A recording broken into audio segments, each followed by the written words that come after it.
A Central 3 apresenta o Cinema Nacional em Revista. É o Central Cine Brasil.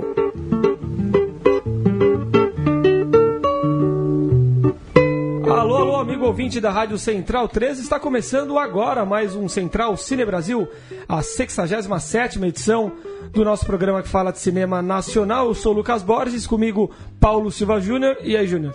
Fala, Lucas, um abraço para quem acompanha aí o Central Cine, reforçando sempre, assine o feed do programa, é só buscar aí no seu player de podcast, escrever Central Cine Brasil e toda semana você recebe um programa novo. Hoje tem Bruno Dias. Olá a todos, eu aqui volto, queimei minha língua que a gente falou do Celton semana passada, nós temos agora o filme da minha vida. Pois é, temos Murilo ou Costa. E aí, Lucas, tudo bem? Sempre um prazer estar aqui na bancada, cada vez mais cheia a bancada do programa. Cheíssima, porque temos também Bruno Graziano de volta de seu ostracismo. Uma satisfação voltar para essa constelação aqui. E vamos falar do filme da minha vida, então, que estreou na última quinta-feira, o filmaço de Selton Mello, não é isso? Pois é, Bruno Dias, né, sugeriu um debate sobre o filme da minha vida. Então, mudando o formato do programa, inclusive. Pois é, né? Depois no segundo bloco a gente vai ter uma entrevista com Marcelo Caetano, diretor de Corpo Elétrico, o filme que estreia na semana que vem. O filme da minha vida estreou semana passada, deve ficar ainda um tempo aí legal em cartaz. E aí, Bruno Dias, já que você sugere esse debate, suas impressões iniciais do terceiro longa dirigido pelo Selton Mello. É um filme que não esperava ser tão bom quanto ele foi. Também não esperava. E como que é um filme que você começa a ver o filme se te pega quase na metade do filme. Você fica assim, pô, é legal essa história desse garoto, dessa família aí. Será que eu vou realmente ficar fascinado por essa história? E no final você tá tipo junto com todo mundo e toca assim, as questões muito. Quando você tá crescendo também. Todo mundo se pega naquele momento que você tá naquela faixa de idade que você tá descobrindo o mundo. E o cinema é sobre isso, né? Sobre descoberta do mundo, né? O filme é um drama ou uma comédia, Bruno, você acha? Ele é um drama ou uma comédia? Fundamentalmente. Drama, claramente um drama. E aí, o Bruno falou essa questão do mundo, e eu vejo também muito no filme o universo do Scarmeta, né? Quem lê os livros dele, ou viu outros filmes inspirados na obra, ele tem esse universo entre a comédia e o drama, com personagens muito engraçados, divertidos, como o Menino da Zona, e ele seduz você pra dentro da história aos poucos, né? De cara você acha às vezes até meio bobinho, meio ingênuo, mas também meio picante, e daí ele vai te puxando, vai te trazendo pra dentro da história. E o próprio Scarmeta fez questão de que essa obra, esse livro dele, fosse filmado por um cineasta brasileiro, né? E aí indicaram o Selton Mello que adaptou a obra. É um filme que não tinha a cara da carreira do Selton Mello até o momento, pelo menos na minha opinião.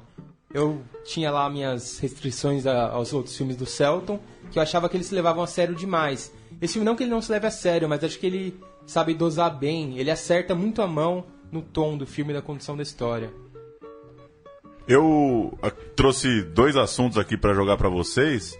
A gente não costuma ficar supervalorizando críticas, mas enfim, acho que alguns pontos abordados vale a pena citar. O filme conseguiu um milagre, né, Paulo? Que foi uma crítica positiva do Escorel, né? Pois é, essa já é uma bomba. Essa eu ia recomendar no final, né? No site da Piauí, o Escorel, que diz que o filme já nasce clássico, né? Mas eu queria falar de uma certa. Fazendo contraditório, né, já que vocês elogiaram tanto, de uma certa. Uma crítica que pra mim fica muito na retórica, mas que fala de um exagero num tom poético e numa explicação muito literal da ordem dos acontecimentos e dos fatos e dos personagens, né, da proposta de cada um ali. Eu já digo de antemão que não concordo, mas enfim, que vocês acham que é um assunto assim, a se pensar?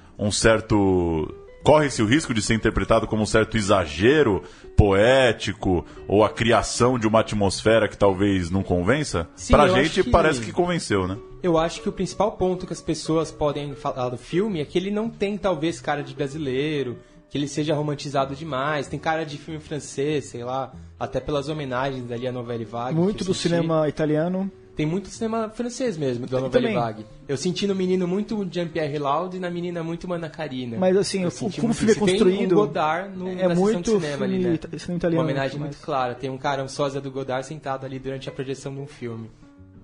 Então ele deixa escancarada essa homenagem, essa referência, e muita gente não gosta, né? Quer ver aquele Brasilzão na tela, se incomoda. É que a questão que eu acho que o Junior tá falando, da crítica... que hoje em dia as pessoas esqueceram como o mundo era. Uma das maiores qualidades do filme é realmente nos transportar para a época. Grande, literalmente. É isso aí, Bruno. É isso as aí. pessoas esquecem como era na época e esquecem como os filmes eram na época também. Então são tipo críticos que não têm um certo repertório. E tem outro, é o filme, indo pelo que o Murilo falou, que é o filme estrangeiro mais bem feito por brasileiros na história, eu acho. É um filme estrangeiro só feito por brasileiros, o melhor talvez já feito. É tipo um Baby Porquinho Atrapalhado dirigido pelo Clint Eastwood. O melhor filme indie americano feito no Brasil.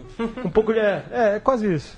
Você falou de exageros, o Merten no Estadão também, para citar outra crítica, escreveu sobre um certo fetiche pela imagem, um exagero dos planos maravilhosos, da fotografia bem tratada também, que é algo que a gente falou aqui no começo também. Antes do programa, o Walter Carvalho está num ponto da carreira dele em que ele é tão deslumbrante no trabalho que se perde um pouco ali onde fica a mão dele e onde fica a mão do diretor, né? Já se mistura eu lembrei um muito pouco. também no filme, um pouco, mas não mas eu acho filme isso fantástico, não acho isso ruim. Sim, é maravilhoso, é um colírio para os olhos do filme. Isso era a proposta, momento, né? O Selton falou isso o tempo todo, né? Que num momento que a gente está vivendo, político, ele acha muito mais interessante ir para esse caminho do fantástico ou do lúdico, do que quiser chamar, do que fazer um filme necessariamente político, né? Sim. Ele vai para esse lugar de te transportar para esse ambiente, um filme né? para te maravilhar mesmo. Pois é, agora se o cara tá mal-humorado também para ver um filme desse, não vai entrar faz na parte onda. do deslumbramento do mundo que ele cria, do universo, daquela coisa lúdica mesmo, como o Júnior falou. Agora, tem uma coisa muito interessante também, que muita gente escreveu, inclusive, de como trabalhar os signos, assim, né? Porque é o rádio e a televisão, a moto e a bicicleta, e né, o Boldrin para ser um maquinista do trem, né? Não, é isso que é uma coisa mais fantástica. Assim, você olha pra ali, você olha o Brasil no rosto dele. É tipo o interior do Brasil. O senhor Brasil, né? Eu tive que pegar uma viola e começar a cantar. Porque você olha pro cara e você vê, caramba, isso aqui é o Brasil. Já tinha feito isso no Palhaço, né? Com... Ué, me fugiu o nome? Paulo José? O Paulo José. Sim. A questão também é uma coisa que eu parei mais pela associação, porque assim, é o terceiro fotógrafo que o Celto trabalha. Desculpe, o Paulo José no Feliz Natal, homenagem dupla, né, ao Jesse Valadão. Me corrija, mas eu esqueci o nome do eu vou... Continue a falar, por favor, Bruno. Eu ia falar também um pouco dessa trilogia Celton Mello, porque dos fotógrafos, né? No Feliz Natal ele trabalhou com o Lula Carvalho, filho do Walter. No Palhaço foi o Adrian Terrido. E agora com o Walter. Eu acho até bom. Posso falar claramente, são os 3 maiores fotógrafos do país hoje. Não, e será que talvez o Celto, o próximo filme dele vai ser com um outro fotógrafo? Eu acho que é bem provável agora que ele se internacionalize, o Celton, no próximo filme. Um chute, né? Não sei. Essa parte universal do filme, né? Dele ser tão universal. Esse filme viaja bem. Cara de Brasil, ele vai viajar bem, pode fazer uma carreira lá fora. E é questão que você tá falando do fotógrafos, eu vi um cordão umbilical muito mais pela associação Celton Mello e Walter Carvalho, e questão da família também, com o Lavoura Carica.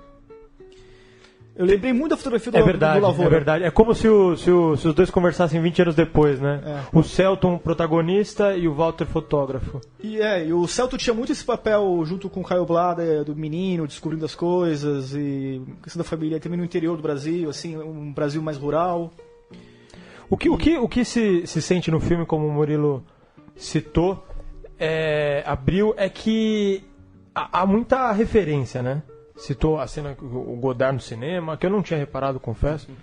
Mas você vê ali, sabendo a trajetória do Walter e do Celton, você vê que aquilo lá foi realmente um filme milimetricamente construído, né? Desde os nomes dos personagens também, né? Os nomes dos personagens respeitam até a oralidade, o canto semântico, assim, as rimas. A rima, a o Luna, tom. a Petra, as irmãs, que são demais também, as duas meninas. Que é espetacular. Não, a cena do balé. Não, a cena do balé também é incrível, como uma por si ópera. tem Uma um quê de ópera por vermelho trás. ali, né?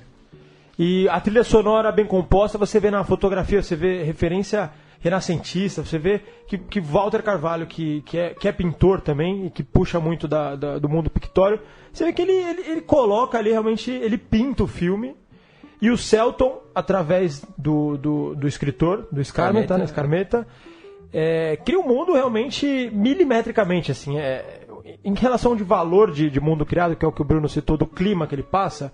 Isso é tão potente quanto um Senhor dos Anéis, assim, no sentido de que te leva realmente... Absolutamente. Sim, a criação do universo é um ponto forte, né? Que é uma coisa que sempre se pode cair no bobo, né? Ou no raso, superficial. Acertar a mão nessa questão do universo nem sempre é tão fácil.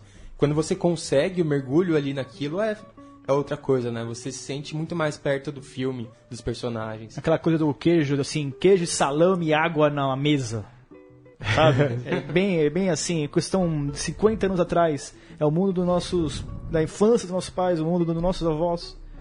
E realmente, tipo assim, você sente isso mesmo. A presença do rádio, o trem que leva e traz as pessoas, constrói as histórias, né? E na parte humana também, o filme é de uma extrema felicidade, mesmo nas partes tristes, né? Muito. Tanto que o protagonista não chora, normalmente se chora, abala. é muito puxa um ator mesmo.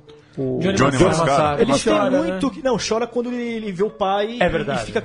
Não, chora Ele naquele nível... não cai. Naquele nível... É tão bem fotografado o filme que eu estava falando antes, que acho que é o melhor filme que eu vi, um cigarro aceso em um filme do mundo.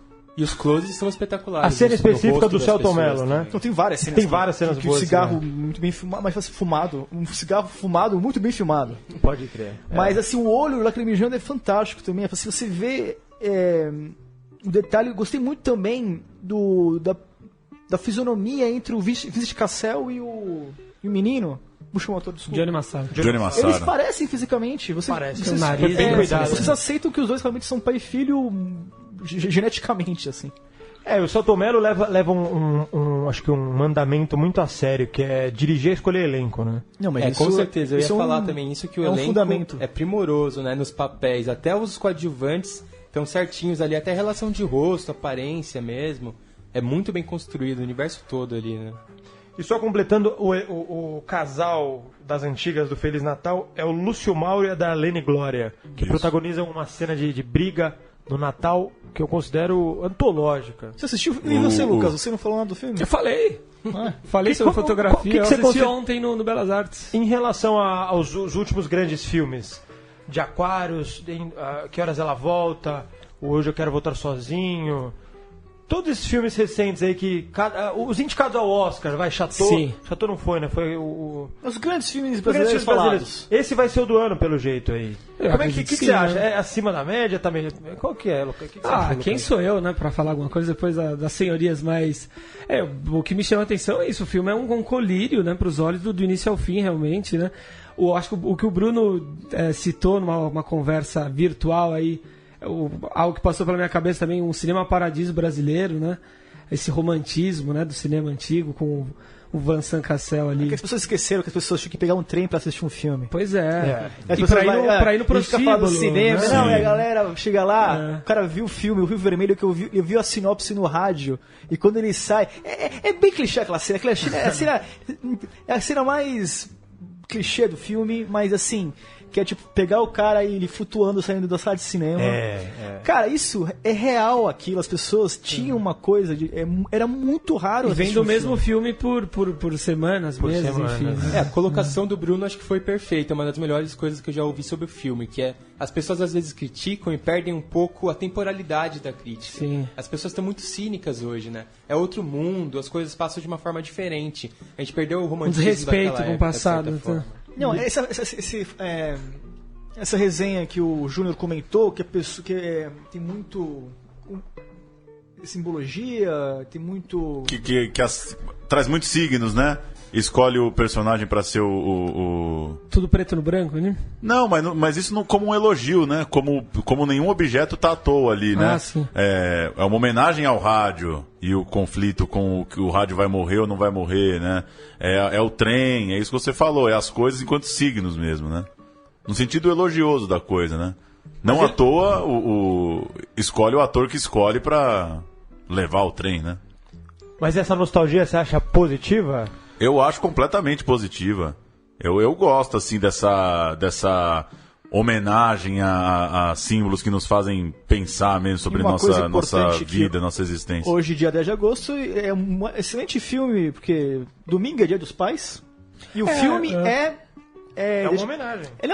Termina assim, a meus pais. Sim, é dedicatória do Selton, foi lançado aos pais agosto, do próprio Selton. Sim. E a gente falou do Scarmeta, o Scarmeta tá no filme também. Tá, É o dono do bordel, né? Uma pequena participação é ele ali. No meio... É mesmo, não sabia dessa também. É o gringo ali no bordel falando espanhol. E o Selton, o que vocês acham? O Selton como pois um machão, eu ia falar né? Tá disso forte, agora. tá fortinho, né? Eu achei o Selton ainda melhor como ator do que como diretor. Mas ele é mais ou menos sempre esse personagem, assim, olha, também? eu vi uma entrevista do Abu Janra com o Pereio, que eles concluem de uma maneira brilhante que, assim, o grande ator brasileiro é o Canastrão. E o Selton Mello se divertiu como um belo canastrão no filme, que no final foi meio que o causador do conflito, né? Sim. Não, porque assim, é coisa que ele fala, né? Não sendo nenhuma forma machista ou nada, mas é mulher que gira a história do mundo. É sempre o filme na base historicamente é isso. E até a causador das guerras, a questão dos meninos, assim, a questão bem... tragicidade das famílias. Os meninos, assim, é muito engraçado. Eu não esperava que ia ter tão alívio cômico no filme como tem, e mesmo assim não desequilibra o tom sereno do filme. O garoto que porque quer ir pra zona fica e tem um trio de amiguinhos dele lá também. O gordinho é sensacional. O gordinho é sensacional. Pô, legal. Você nunca foi pra zona? Você nunca foi pra zona. E os dois atores, tanto o Johnny quanto a Bruna, eles estão naquele A Frente Fria que a Chuva Atrás. Que é Neville de Almeida. Neville de Almeida, de Riba Se você que assistiu, Júnior, o que você achou? Cara, Vixe, difícil, viu? Eu acho que ele me parece ser um cara numa idade avançada, querendo meio que acertar as contas com a atual geração, mas de uma forma um pouco distante, assim, sabe? Parece quando... Não sei, não quero parecer que eu tô detonando o cara, assim, que o filme tem coisas legais, mas parece um pouco querer acertar as contas com uma geração que não é a sua. Então, meio que, vou fazer um filme de uma molecada chapando, usando droga, pra mostrar que tá tudo perdido mesmo, sabe? Mas com muito distanciamento, assim, pra mim. Não me pareceu algo muito próximo, assim. É como você ter, sei lá, 60, 70 anos e querer fazer um filme sobre o jovem naquela época, mas você não convive tanto, de repente, com o jovem, então vai ficar uma coisa muito estereotipada, assim. Mas tem coisas legais no filme. Eu imagino que seja isso mesmo. Ao que eu sei, o Neville mora numa ilha. Ou num lugar muito afastado, assim. Então realmente deve estar mentalmente plugado, mas fisicamente deslocado do... ele faz um filme de jovens que alugam uma laje numa favela no Rio de Janeiro pra dar festas, tomando ácido e coisa e tal, assim, meio como... Olha a perdição dessa galera aí, né? Não sei. Mas tem coisas legais no filme, sim. E a gente tá falando da liberdade, né, de clima, de mundo do filme. O Selton Mello, que filma desde criancinha, que já foi Renan e Uma Escola Atrapalhada, que já foi Tenente Luiz no Guerra de Canudos, foi Chicó em Alto da Compadecida, o André em Lavoura Arcaica, o Leléo Antônio em Lisbelo Prisioneiro, o Celestiano Carvalho do Garotas do ABC, do Retimbá, grande filme até, bom filme, que já foi o Pernambuco Nogueira, do Coronel Lobisomem, Bob do Ari do Movie, que já foi o Lourenço do Cheiro do Ralo, o Dico do Dios Afinados, João Estrela de Meu Nome Não É Johnny, que já foi o Liquidificador de Reflexões de Liquidificador, Pedro de A Mulher Invisível, que já foi Jean Charles, quem diria, que filmou o Lope, que foi Benjamin o Palhaço, Tony Semereste de Regia. Enfim, o cara que já filmou em todo lugar, todo mundo, todas as histórias. E uma coisa que também ele ficou um bom tempo só fazendo aquela série dele, como chamava? Sessão de terapia. Que ele ele se dedicou a isso nos últimos anos. Que era plano aí, e contraplano, só quase. Sim. 6 anos, né, de... Impressionante, assim, impressionante não. 2 anos focado em sessão de terapia. E aí ele não fez acho que um plano e contraplano nesse filme, se bobear. Clássico, assim. Tem um sim. Tem? Tem um bem clássico, não vou lembrar a cena agora, mas tem um que até chama atenção na hora, que é bem clássico. Não, mas uma coisa porque legal a cinematografia pensar, ela é em movimento o tempo todo. Uma coisa legal de você pensar quando o cara que dirige é ator também é o estereótipo que ele escolhe pra ele mesmo interpretar, né?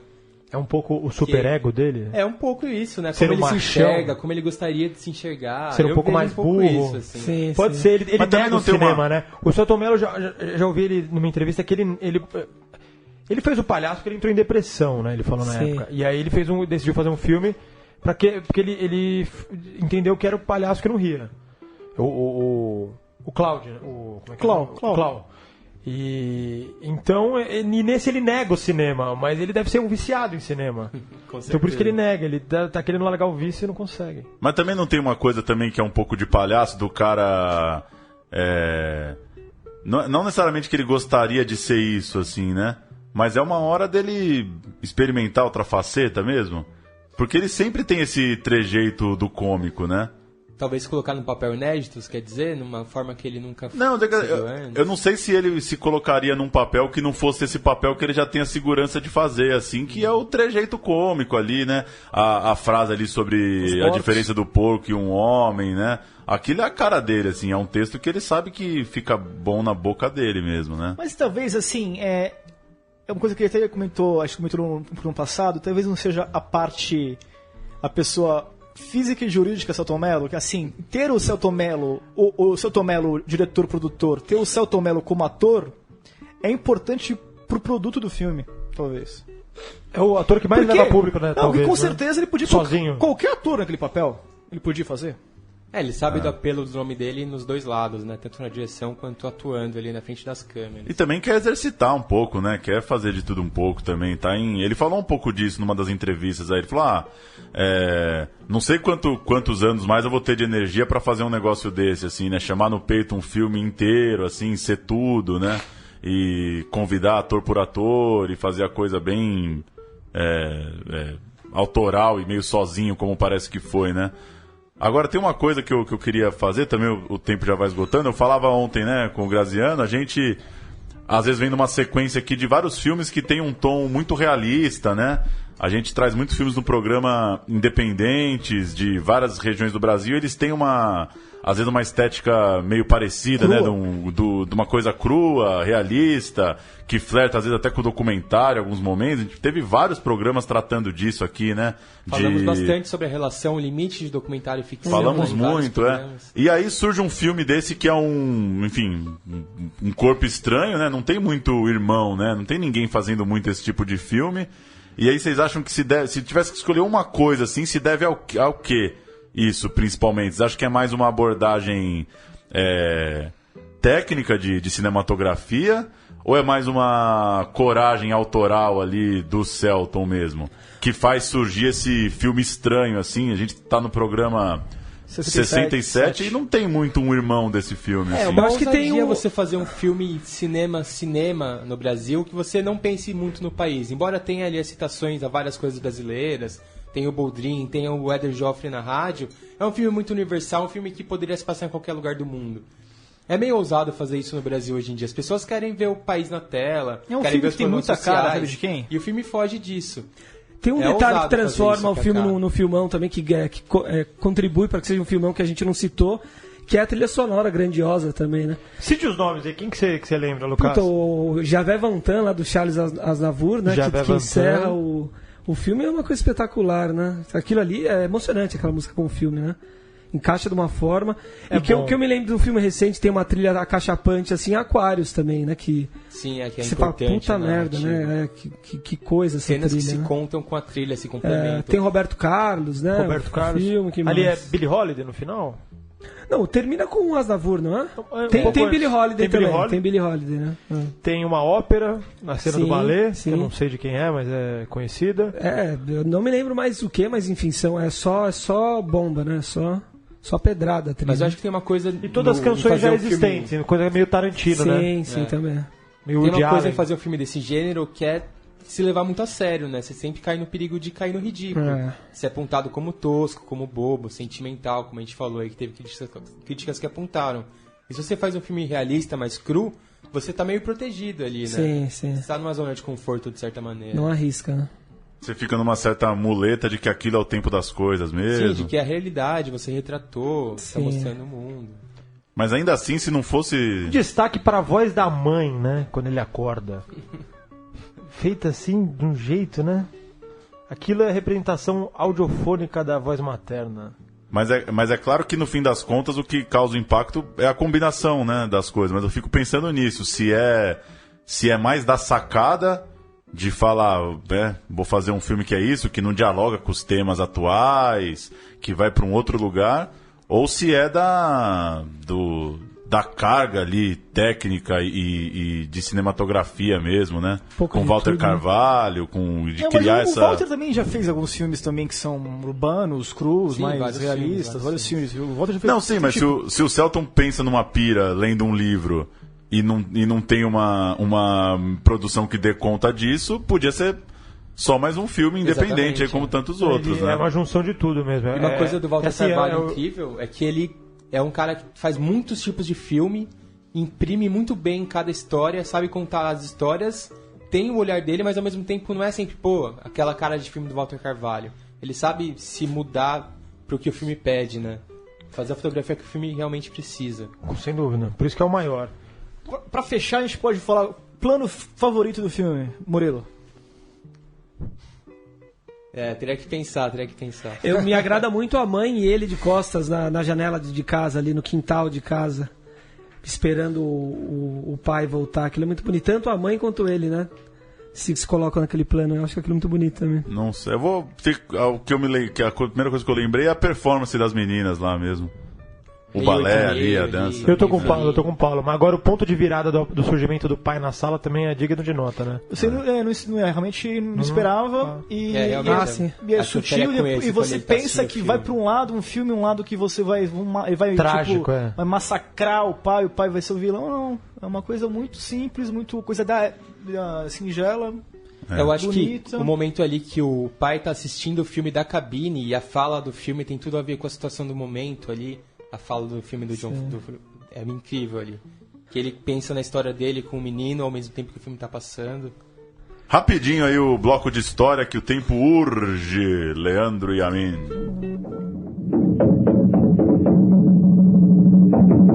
A história do cinema brasileiro.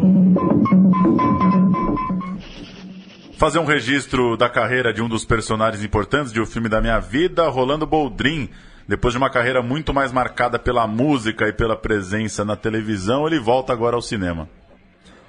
É isso aí, nascido em São João da Barra, no interior de São Paulo, Boldrin chegou a São Paulo ainda adolescente para tentar a carreira de cantor, mas seu primeiro disco solo foi sair só em 74, quando Boldrin já tinha perto de 40 anos. Antes, ele já enfileirava novelas na televisão, desde Os Miseráveis, de 58, até clássicos na sequência, como Mulheres de Areia e A Viagem. Em 1981, ele estreou no programa Som Brasil, na TV Globo, e começou uma saga incansável como divulgador da música sertaneja brasileira.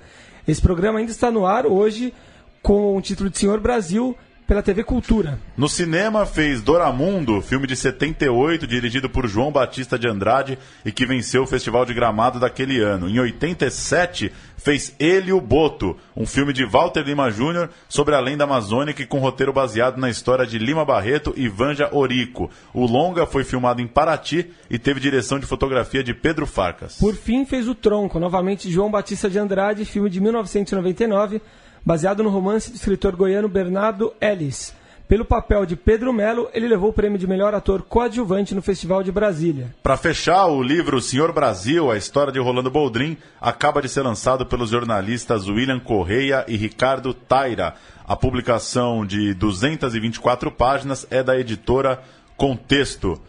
Para a gente fechar, então, uma palavrinha de cada um aí, já que o tempo está estourado. Do Boldrin aí, a participação, vocês acham que tem um impacto mesmo? Eu estou exagerando aqui, o pessoal está exagerando. É legal esse tipo de homenagem simbólica, né, num papel especial? O que parece para vocês? Eu sou bem fã desse tipo de homenagem, acho que sempre cabe. E quando bem feita, assim, que encaixa no personagem, no físico ali da aparência, tudo combina, acho que é sensacional. Eu acho válido. Sem palavras, Sem palavras. Você fez uma cara de 100 palavras, hein? E você, Bruno, diz? Não, como eu tinha falado antes, imediatamente você consegue comunicar e dizer o que você quer apenas pelo cast, assim. Até eu acho que ele nem precisava ter pequenos diálogos, mas nem precisava. Era só ele, tipo, ser o maquinista que realmente de transporte entre uma cidade pequena para uma cidade outra... Que cidade é aquela? É Bento Gonçalves? É filmado em Bento Gonçalves, é outro nome, né? A Grande, a cidade Fronteira, né? Fronteira, né? Fronteira é onde tem o puteiro. Que é a cidade maior. Não, mas é uma cidade tão maior que a outra, porque eles têm que ir lá pra fazer compras. Bem, no cinema. O filme do cinema seria Fronteira, mas é gravado em Bento Gonçalves. Mas que cidade é essa, que é outra cidade pequena, tem uma puta escola legal, que a galera aprende francês? É um grande mistério. É o mundo, realmente, que só o Celton Mello saberia criar. Minha mãe aprendia francês em São Caetano, não é tão assim, não é tão ia ver filme aonde? E as irmãs de São Paulo? Outra coisa que eu tenho que citar aqui, é impossível duas irmãs serem tão bonitas como o Peter. Sim, pois é. Genética. Duas irmãs nunca são tão bonitas. Se não fosse o Cassel, o Massaro ia pra cima da mais velha, né? Isso ficou bem claro. Cassel, né? Claro, não, outra coisa aqui, outra analogia Cassel, que eu fiz. Você que é um romântico, você passaria o resto de suas vidas numa sala de cinema do interior do Rio Grande do Sul? Uma sala chamada Cine Roxy, com certeza. A sala que eu cresci assistindo o filme chamava em Santos Cine Roxy. Cine Roxy de Santos. Que é um belo cinema, né? Pelo menos lá de fora. Era. Agora é um multiplex, mas antes era a terceira maior tela do Brasil. Você é contra o multiplex? Brincadeira, esse é para um outro debate. Mas uma coisa legal, assim, o filme tem muita influência do Giuseppe Tornatore, e Vincent Cassel é casado com Mônica Bellucci, era, que tem né? muito. Era casado com Mônica Bellucci, mas tipo. Que Malena. Parece muito a minha Malena. Lembra um pouco Malena. Lembra um pouco Malena. O subplot do bordel. Vamos ouvir um trechinho, então, do trailer de O Filme da Minha Vida e a gente volta com uma entrevista sobre Corpo Elétrico.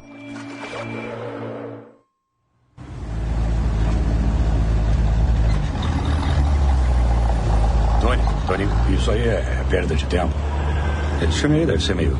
Vamos? Você não viu? E nem vou. Cinema é um troço escuro que você fica lá dentro vendo a vida dos outros, em vez de cuidar da sua, e perde 2 horas da vida. Vamos aí?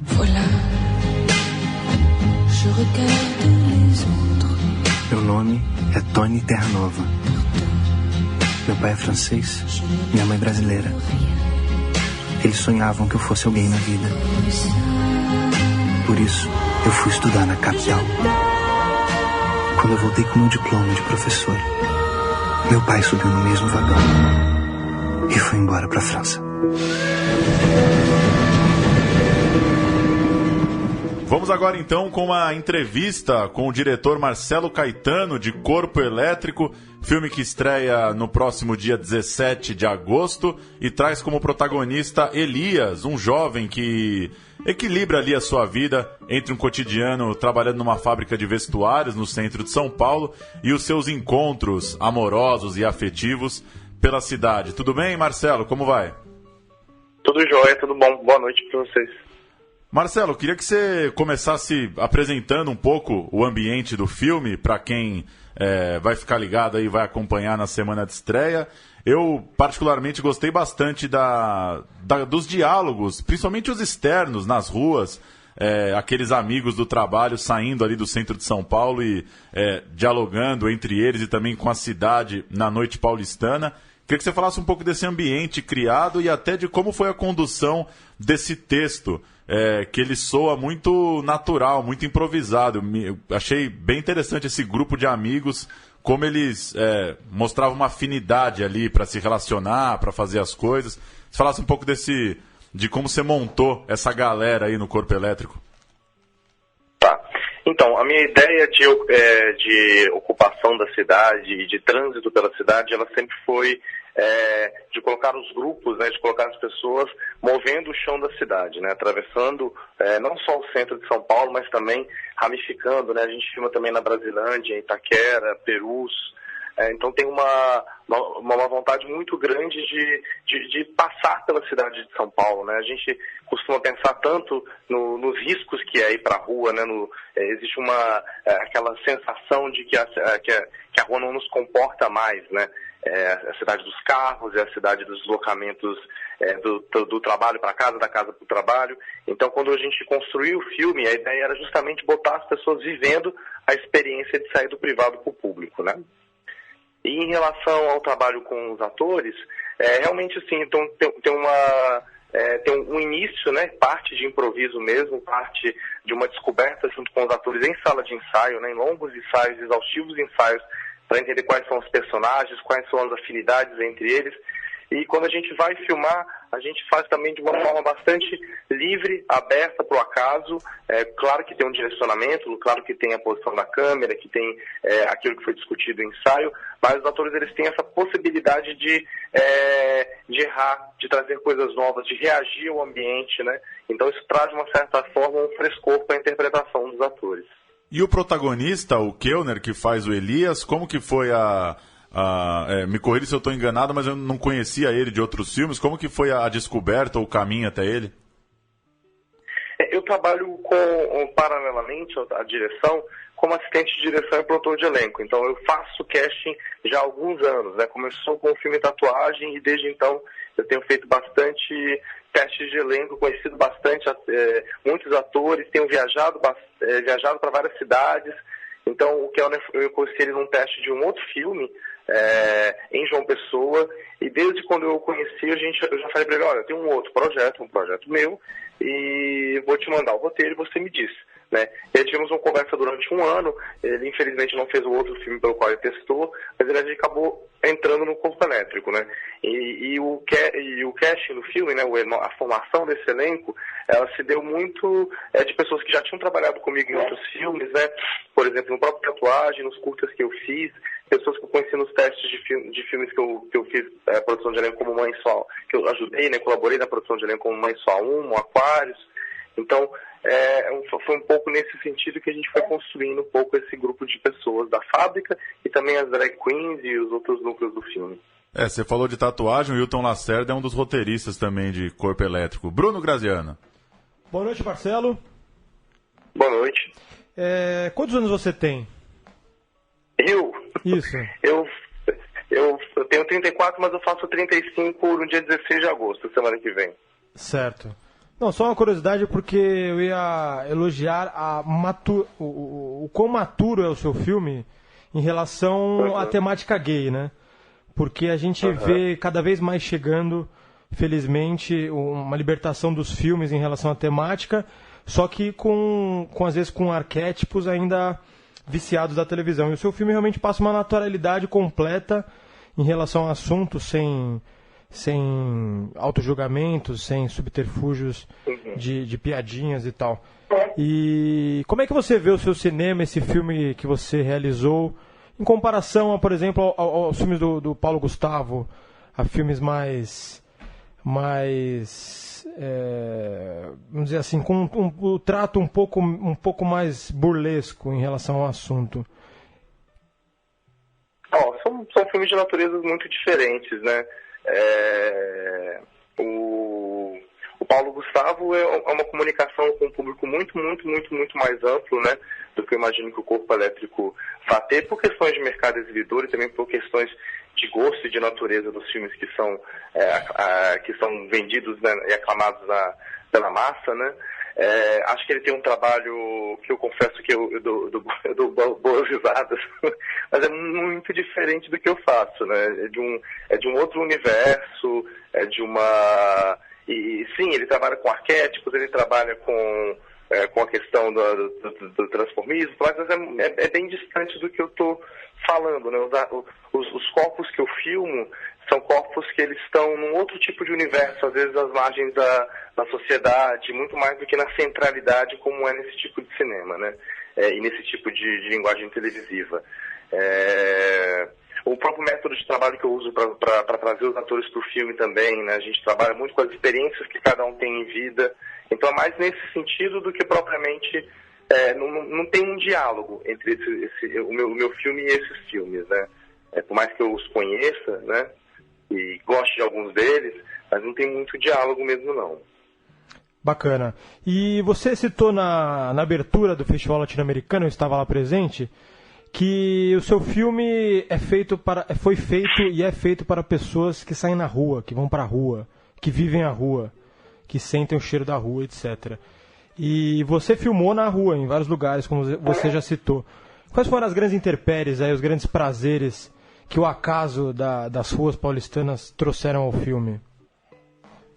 eu acho que o cinema paulista em geral ele se conformou bastante aos espaços interiores, né? As casas, os apartamentos. Quando eu comecei a fazer cinema, eu falava muito do cinema de apartamento, né? E aí quando a gente vai fazer o Corpo Elétrico, a gente quer justamente filmar também o interior, a intimidade, a privacidade, aquilo que o apartamento propicia, mas a imaginação ela precisava ir para a rua, né? E estando na rua, a gente está aberto a tudo, a gente está aberto a interferências de pessoas, a gente está aberto a interferências de sons, a gente está aberto, inclusive, a interferência das instituições que, de uma certa forma, organizam a rua. Então, é só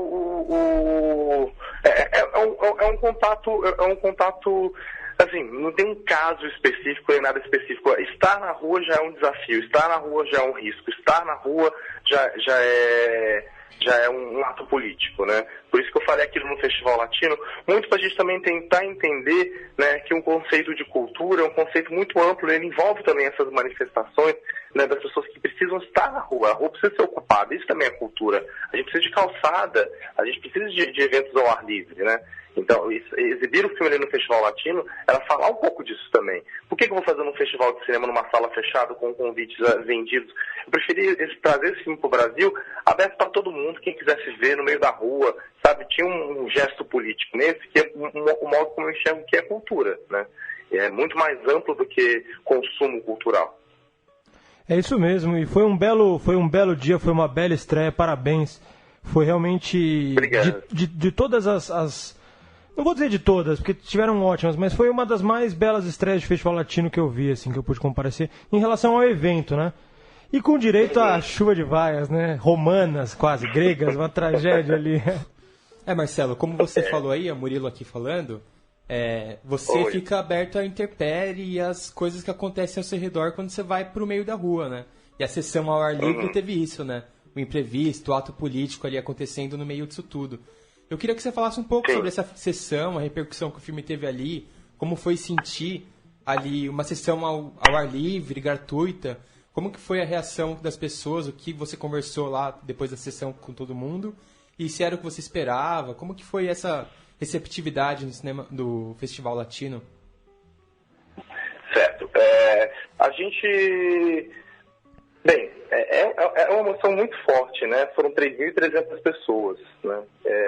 Se você imaginar que um filme como o meu não vai ter uma amplitude de pagantes tão grande, né? 3.300 é muita coisa, né? Então a gente fica, principalmente para o estado que o mercado hoje está, né? Para filmes autorais brasileiros. Então foi uma energia muito boa. Eu acho que os atores ficaram muito felizes. Muita gente estava vendo o filme pela primeira vez. Eu acho que o ato político que foi feito ali, que não tinha uma relação com o filme, mas ele acaba falando bastante de coisas que a gente também está falando ali no filme, sabe? De como a gente, de uma certa forma, tem que ter o direito de se insurgir em relação às hierarquias, aquilo que nos é imposto, né? Então acho que estava tudo muito interligado, assim. Então foi uma energia muito forte, foi bastante rico para mim, porque a gente já tinha exibido o filme fora, eu já tinha inclusive acompanhado o filme na Holanda, eu tinha ido para a Inglaterra, para o México, para a Lituânia, agora estou indo para Portugal. Essa percepção de fora e de dentro é radicalmente diferente, né? Tem coisas que só aqui no Brasil são compreendidas, tem coisas que só aqui no Brasil são problematizadas, questões raciais, questões sociais, elas têm muito mais peso aqui no Brasil do que fora, né? Então, de uma certa forma, o filme ele pode ter um tom que parece bastante leve, mas no Brasil algumas coisas ficam um pouco mais desconfortáveis do que quando a gente exibe fora. E aproveitando, como que foram essas exibições lá fora, Marcelo? Sim, em São Paulo tem essa questão da cidade muito evidente, né? Pra gente que mora aqui em São Paulo é muito familiar entender ali o conflito dessas pessoas, desses trabalhadores. Como que o filme rolou lá fora, tanto na estreia, também já tiveram algumas outras exibições, na Ásia, se eu não me engano, né? Como que você acha que ele foi recebido? Você acha que dialoga com uma forma mais universal, assim, tanto do movimento LGBT, quanto desse conflito da cidade grande e as diferenças em relação a essa abordagem em São Paulo? Certo. como eu não me preocupei em fazer um filme LGBT, né, porque justamente eu tenho essa composição de personagens que ela também tem heterossexuais, ela tem todo tipo de pessoa, né, ela transcende um pouco a sigla. Eu acho que ela apresenta uma questão que fora é bastante interessante de um problema seríssimo que eles vivem hoje, que eles não sabem lidar com a própria diversidade. Se você pensar o caso da Europa, por exemplo, né? E mesmo nos Estados Unidos, agora depois da entrada do Trump, né? Eles não sabem lidar com a própria diversidade. Né? Acho que é uma questão basilar e basilar. Então, você vai para exibir na Inglaterra e o filme ele aparece como uma proposta, e é uma proposta quase utópica mesmo, assim, de que a gente tem que, de uma certa forma, entender assim, as diferenças, desejar as diferenças, mais do que aceitar as diferenças e tolerar, mas desejar as diferenças para compor uma sociedade plural, né? Não que o Brasil a gente tenha logrado nesse sentido. Não acredito no Brasil enquanto democracia racial, não acredito no Brasil enquanto esse espetáculo da convivência. Também não acredito no homem cordial. Assim, eu acho que tem uma outra possibilidade de leitura, e eu acho que é onde eu bato muito na tecla, da gente apostar de uma certa forma na solidariedade outsider, né? Dessas pessoas que estão nas margens, dessas pessoas que estão, de uma certa forma, sendo oprimidas pelas hierarquias, pelas instituições, e que elas podem se unir de uma certa forma e construir seus símbolos, seus desejos e sua visão sobre o que é ser brasileiro, né? Então, acho que apresentar o filme lá fora, no momento de uma grande intolerância no mundo inteiro, tem esse impacto. Né? Tem esse impacto, especialmente se você pensar, como a gente estava falando da questão do LGBT, né? De culturas LGBTs que foram muito getificadas, né? E são muito estratificadas em países como os Estados Unidos ou mesmo na Europa, né? São grupos muito bem definidos, muito vinculados à sua identidade, e que convivem muito entre si. E quando você apresenta um filme onde gays e héteros convivem, se desentendem, se entendem, é uma aposta, é uma proposta, é um apontamento político. E Marcelo, até aproveitando a resposta dessa pergunta, né? Eu queria saber se te incomoda e como você lida com essa questão do rótulo, né? Porque a gente outro dia também teve um filme que só porque tinha uma mulher como protagonista, a gente viu várias críticas ali taxando de feminista. E tem essa questão, né? A gente rotula muito os filmes, as críticas rotulam muito. Queria que você... É um terror, né? Sobre isso. Olha, eu acho um terror, né? Porque se a gente parar para pensar que o trabalho de analisar, de ver, de sentir, de se relacionar com os filmes, parte muito de uma ideia de classificação, de categorização, me entristece um pouco, né? Porque eu acho que a gente pode se abrir mais, a gente pode encontrar outros caminhos de acesso e de fala, né? Mas eu acho que é uma coisa que não só a imprensa, mas também o mercado se entendeu muito bem nesse lugar, né? Vamos explorar os nichos, vamos dialogar com os nichos, vamos entender quais são as chaves para, de uma certa forma, dialogar com uma agenda política, né? Então, se o feminismo está nesse lugar, E eu acho que, primeiro, né? O que eu acho que é o mais grave, né? Reduz um pouco os personagens às suas identidades, né? Cristaliza um pouco os lugares sociais desses personagens. Então fica bastante difícil da gente entender a amplitude que é viver, né, que é existir, né? Existir está muito além de ser gay, de ser humano, como se diz em Mato Grosso. Isso e é muito mais coisas, né? Ser gay e ser um caralho de coisas, né? Pra brincar um pouco com o que o Ney falou. Então, eu acho que é uma provocação no filme, né? Uma provocação e não me incomoda o rótulo, porque eu tenho um senso de comunidade muito grande e eu acho que é muito importante que a comunidade LGBT se una, porque em termos de relação com o Estado e com a sociedade a gente está sempre perdendo, né? Então a gente tem que estar sempre muito forte, muito unido para lutar. Mas eu acho que em termos de criação artística eu não gosto de reduzir meus personagens a só uma identidade, eles são uma pluralidade de coisas. Marcelo, para arrematar, quais são os filmes nacionais contemporâneos aí que dialogam com essa tua vontade? Quais são os grandes filmes brasileiros dos últimos anos para você?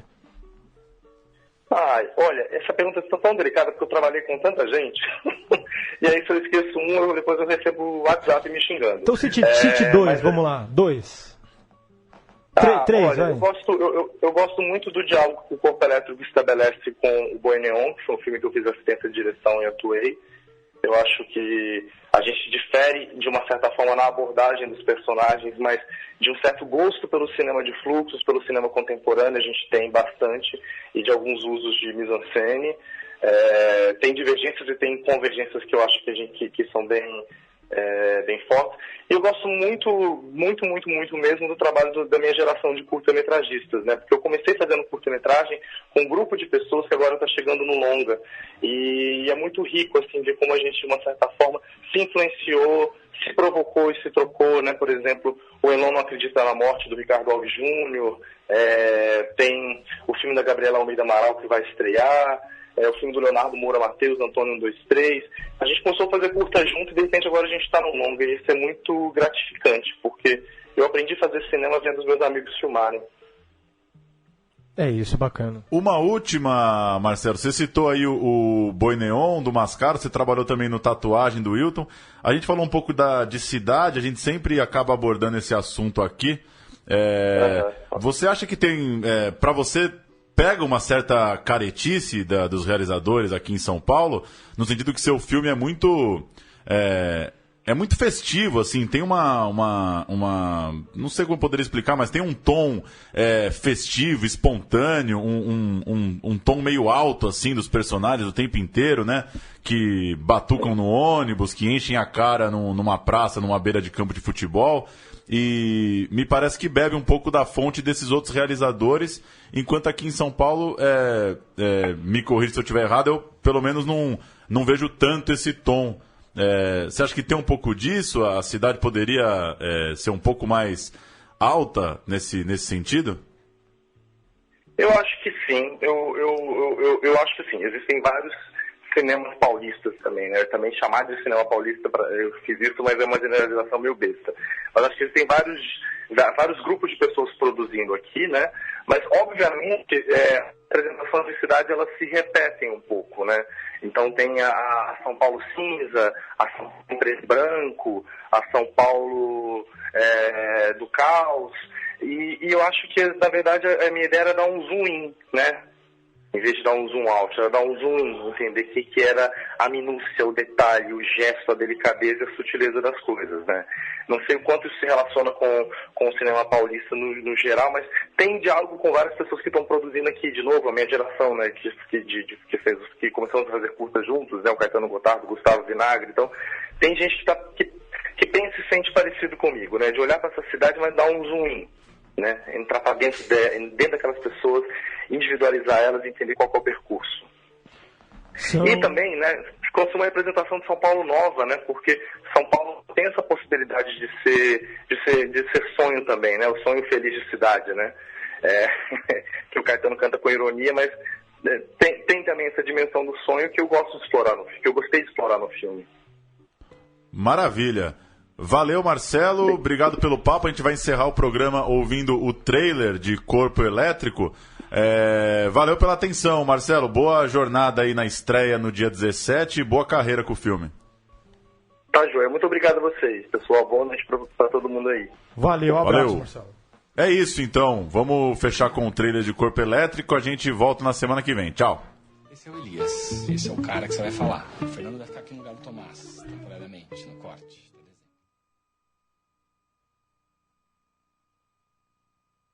Que você vai falar. O Fernando vai ficar aqui no lugar do Tomás, temporariamente, no corte, até dezembro.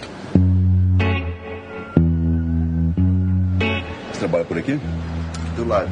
E você trabalha com o quê? Numa confecção de roupa. Conta aquilo que você queria me contar da fábrica. A gente começou a se aproximar. Tá chegando fim de ano aí, tem muito pedido. Tá todo mundo de cabeça cheia. E aí só quer desaguar. Eu tenho sonhado muito com mais esses dias. Como eu penso muito, às vezes eu preciso descarregar. Ah, meu amor, tem muita bicha no mundo. Tu acha que na fábrica tem só vocês dois, bem louco?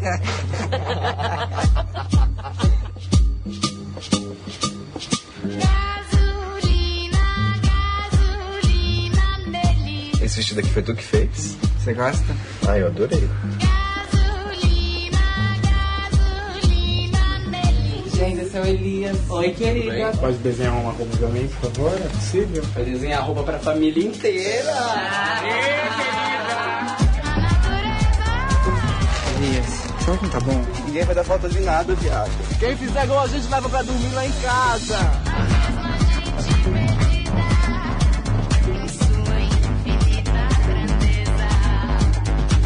Você gosta de trabalhar aqui, Elias? Gosto. As relações de trabalho são muito delicadas. Esse seu envolvimento com as pessoas da fábrica, por exemplo, me preocupa. Você não precisa diferenciar as coisas, né? Acho que você podia separar mais as coisas, sabe? Vou te confessar que às vezes nem eu me aguento. Pra ser tão viado assim, precisa ter muito talento. Vou te confessar que às vezes nem eu me aguento. Pra ser tão viado assim, precisa ter muito talento, hein?